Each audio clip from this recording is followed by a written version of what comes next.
네, 저 경향신문 민서영입니다. 지난주 업무 보고 받으신 거 관련해서 이제 야당에서는 뭐 이재명 정부의 갑질과 적폐몰이다 이런 식으로 좀 비판을 하고 있는데 좀 이거에 대해서 좀 어떻게 보시는지 궁금합니다. 네, 야당이나 일부 사람들이 이제 갑질이란 얘기를 하는데 부당한 게 혹은 과도하게 이야기를 하면 갑질이라고 얘기할 수 있을 것 같아요. 아마도 업무 보고에 대해서 다시 준비를 하시라라고 하는 점들은 이제 그렇게 해석될 수 있을 거라고 생각합니다. 저희들이 이번에 인수위 혹은 국정기획이 최초로 저희들이 업무 보고를 받으러 내려갔고 또 내려갔을 때 어떤 뭐 그런 내용도 사실은 없었습니다. 심지어는 뭐 식사도 한번 같이 하지 않을 정도로 엄격한 자기절제를 했다고 저는 생각합니다.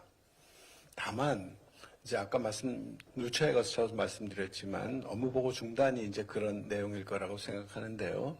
업무보고 중단은 사유가 과거 정부에서 어떻게 했다라고 하는 점으로 했던 적은 한 번도 없습니다.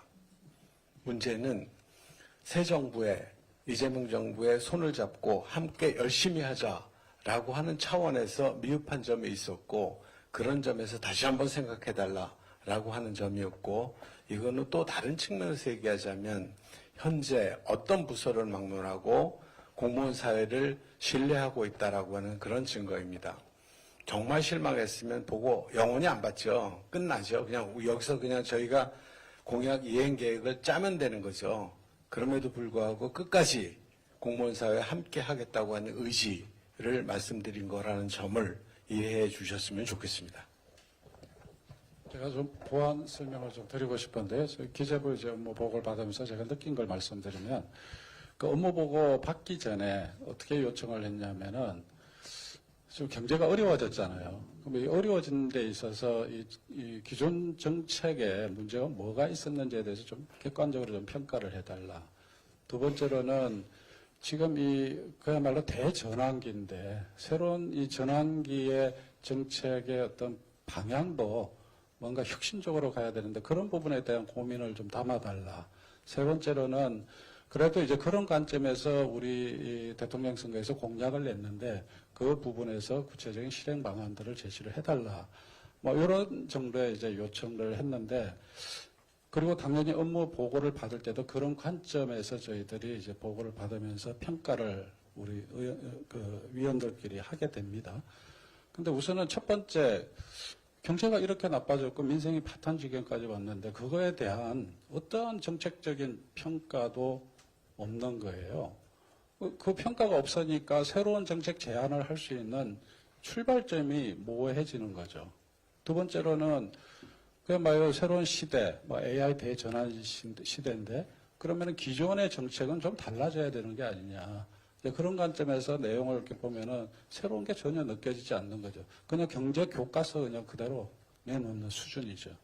그리고 그럼 그 공약에 대한 이행 계획은 어떠냐. 당연히 그런 고민이 없으니까 구체적인 대안들을 제시를 못해요. 어떻게 하겠다라는 게.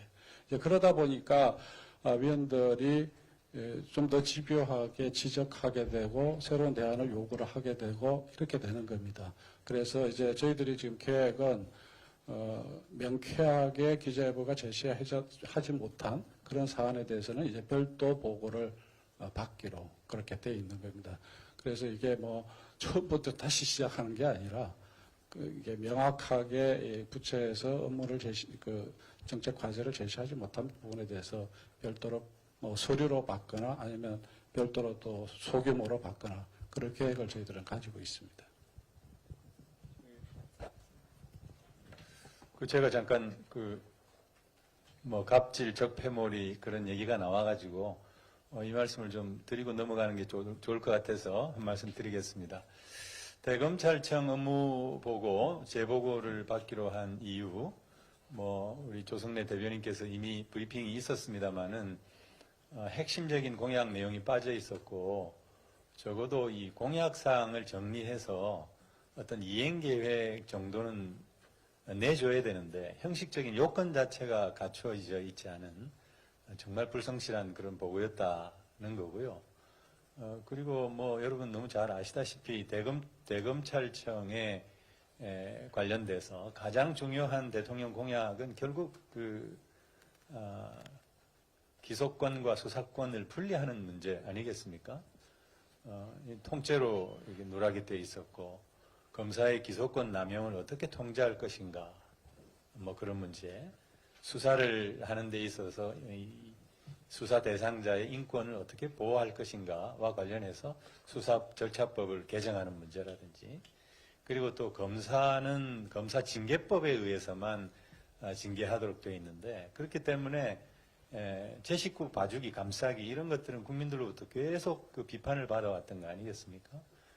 그러니까 이 검사의 징계를 적어도 뭐 일반 공무원하고 똑같이는 아니지만은 그래도 어느 정도 형평성을 기해서 징계할 수 있는 이제 그런 개혁, 이런 것들을 쭉 원해왔던 건데 이런 내용들이 하나도 들어가 있지 않았어요.